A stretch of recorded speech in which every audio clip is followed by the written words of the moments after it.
Maître de la loi dans la terre de l'Ouest, le Bouddha Amitabha a émis 48 vœux solennels pour guider tous les êtres animés jusqu'au splendide calice de lotus toute prête. Les bodhisattvas, Avalokitesvara et Bodhisattva Mahastamaprata sont là pour les accueillir. Nous nous prosternons devant le Bodhisattva, grand être, terre pure. 3 fois. Maha Prajna Paramita Ardaya Sutra. Pendant que le Bodhisattva, à l'écoute des bruits du monde, pratiquait de façon approfondie la connaissance transcendante, il réalisa dans cette investigation que la véritable nature des 5 agrégats est leur inexistence, et ainsi il parvint à la libération de toute misère et de toute souffrance. Ô Sariputra, les formes ne sont pas différentes de la vacuité, et la vacuité elle-même n'est pas différente des formes.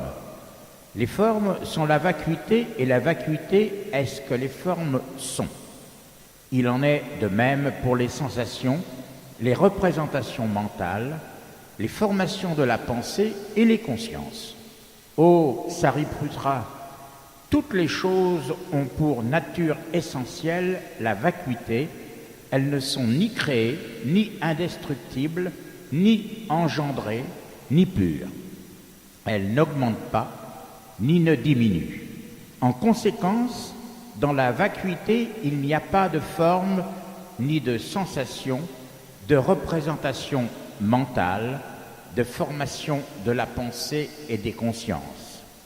Il n'y a point d'yeux, d'oreilles, de nez, de langue, de corps et de mental.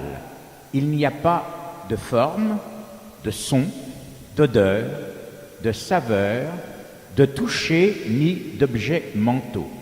Il n'y a pas de domaine visuel et ainsi de suite jusqu'à l'inexistence de domaine de la conscience mentale.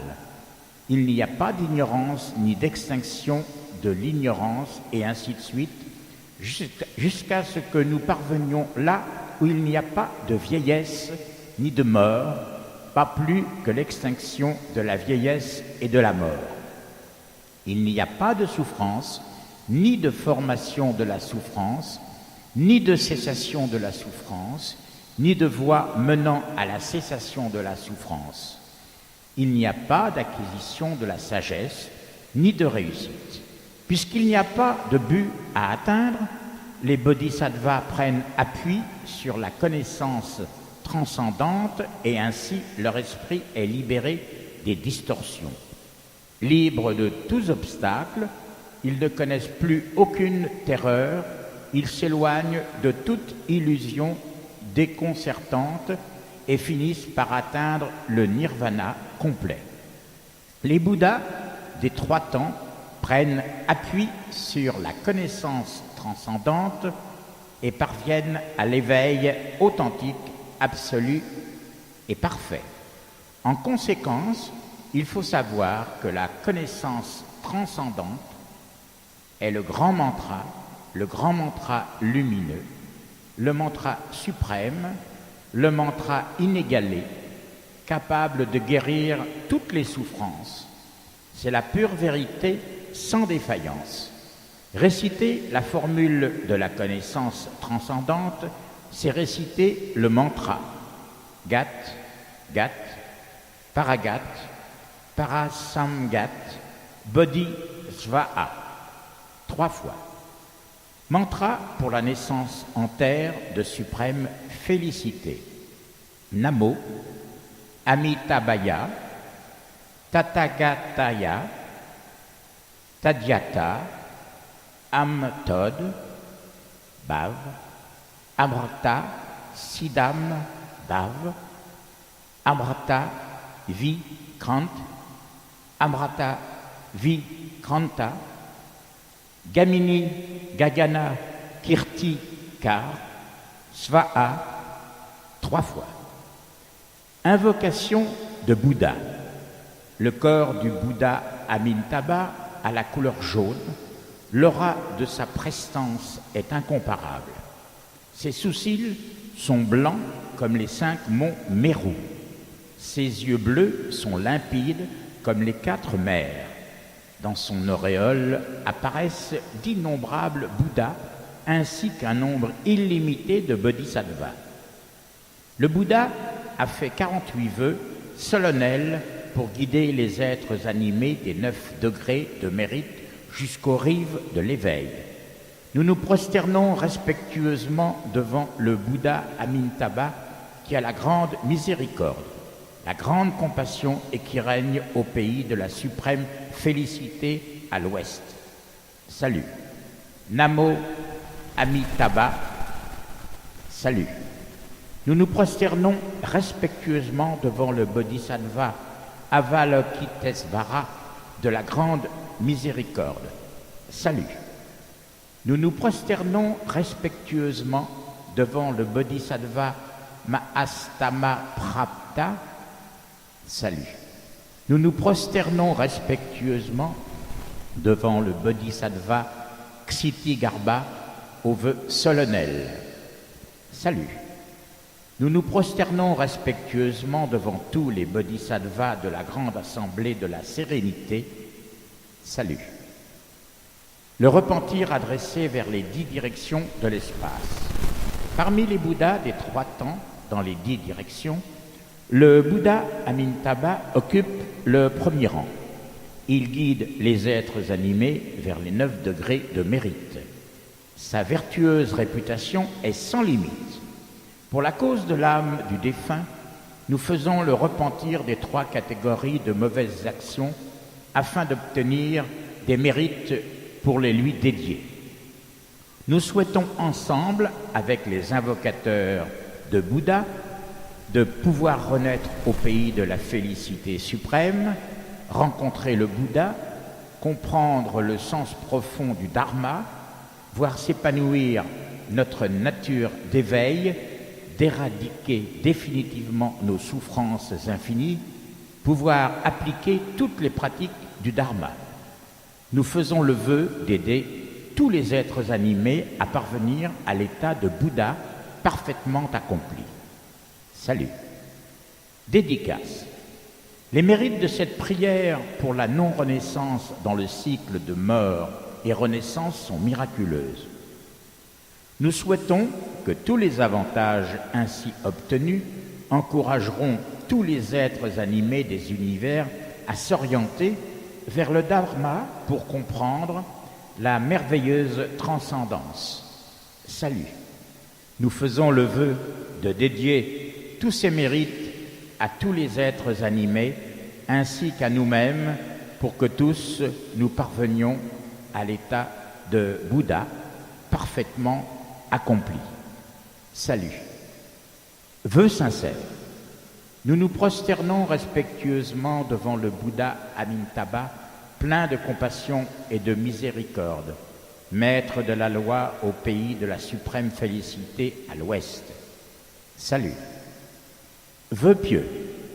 Les 3 somptueux véhicules, la grande barque de la sagesse, les 6 voies avec des côtes abruptes, des cols dangereux, les 3 mondes remplis de passion, de souffrance, d'illusions, sont très difficiles pour les âmes d'acquérir suffisamment de mérite pour échapper au cycle des renaissances. Nous prions pour l'âme du défunt qui a acquis maintenant la sérénité, qui a écouté les sutras, de pouvoir renaître dans le monde de la suprême félicité, de franchir la mer des souffrances, de s'échapper du monde de Saha pour être reçu sur les 9 calices ouverts des lotus d'or et d'avoir son corps spirituel reconnu par le Bouddha Amitabha. Vœu collectif. Nous prions pour que tous les êtres animés du monde des ténèbres et du monde des vivants puissent atteindre l'état de Bouddha. Nous nous prosternons respectueusement devant le Bouddha Amitabha. Salut. 3 refuges. Nous nous réfugions auprès de la nature de Bouddha. Nous prions pour que tous les êtres animés comprennent le sens sublime du Dharma et manifestent des sentiments nobles. Nous nous réfugions auprès de la nature du Dharma. Nous prions pour que tous les êtres animés comprennent de façon approfondie les sutras et obtiennent la connaissance aussi immense que l'océan. Nous nous réfugions auprès de la nature du Sangha. Nous prions pour que tous les êtres animés puissent prendre en charge, sans crainte, la grande communauté. Dédicace de la Renaissance en terre pure. Nous souhaitons renaître au pays de la suprême félicité. Les 9 calices de lotus seront nos parents. Une fois les fleurs ouvertes, nous verrons le Bouddha et nous atteindrons le stade de la non-renaissance. Les bodhisattvas non rétrogradables seront nos amis. Salut. Dédicace. Que tous les mérites de la propagation de ce sutra reviennent à tous les pratiquants qui le récitent et toutes les personnes qui ont participé financièrement et techniquement à son impression, ainsi qu'à leurs ancêtres de 7 générations. La réédition des sutras, des statues des Bouddhas et ses 10 mérites. Premièrement, les fautes commises dans le passé, celles qui n'étaient pas graves, seront effacées, celles qui étaient graves seront allégées en conséquence. Deuxièmement, les bons génies protègent les bienfaiteurs des malheurs, des dangers de la peste, des incendies, des inondations, des vols, des guerres, des emprisonnements. Troisièmement, les conséquences des mauvaises actions, des souffrances, des rancunes, des dettes contractées dans les vies antérieures et actuellement seront éradiquées définitivement. Quatrièmement, la protection des génies éloignera les démons, les serpents venimeux, les fauves féroces. Cinquièmement, l'esprit est serein grâce à la vie diurne, sans frayeur de la vie nocturne, sans cauchemar. Les bienfaiteurs auront la physionomie lumineuse, une bonne santé, un travail sans histoire et avec de bons résultats. Sixièmement, le soutien fidèle et désintéressé au Dharma procurera le bien-être quotidien, la bonne entente dans la famille et du bonheur sans fin. Septièmement, la parole et le comportement du bienfaiteur procureront de la joie aux hommes et aux dieux. Partout où il ira, il sera accueilli avec respect et félicitations. Huitièmement, sa non-clairvoyance deviendra l'intelligence parfaite, ses maladies disparaîtront laissant la place à la bonne santé, la pauvreté cédera la place à la prospérité, une femme qui n'aime pas sa condition féminine à l'heure de sa mort, elle renaîtra dans un corps masculin. Le bienfaiteur quittera définitivement les voies maléfiques et renaîtra dans les voies du bien, aura une belle prestance, une haute intelligence et beaucoup de bonheur. Dixièmement, il se consacrera à la compassion pour aider tous les êtres animés à cultiver de bonnes semences. Les aspirations d'autrui lui serviront de champ de bienfaits. Grâce à tous ses mérites, il recueillera de très bonnes conséquences. Quel que soit l'endroit où il renaîtra, il rencontrera toujours les Bouddhas, entendra le Dharma, aura une grande intelligence, obtiendra les 6 pouvoirs surnaturels et atteindra l'éveil accompli. Les conseils du grand maître Han Kuang. La réédition des sutras et des statues de Bouddha procure de très satisfaisantes conséquence. Ainsi, à l'occasion des anniversaires, des mariages, des prières pour des mérites, des remerciements pour avoir échappé au danger, des repentirs, des prières pour la santé, pour la transmigration des âmes, vous devez avoir le désir persévérant de rééditer les sutras pour cultiver des racines de mérite pour vous-même et vos proches.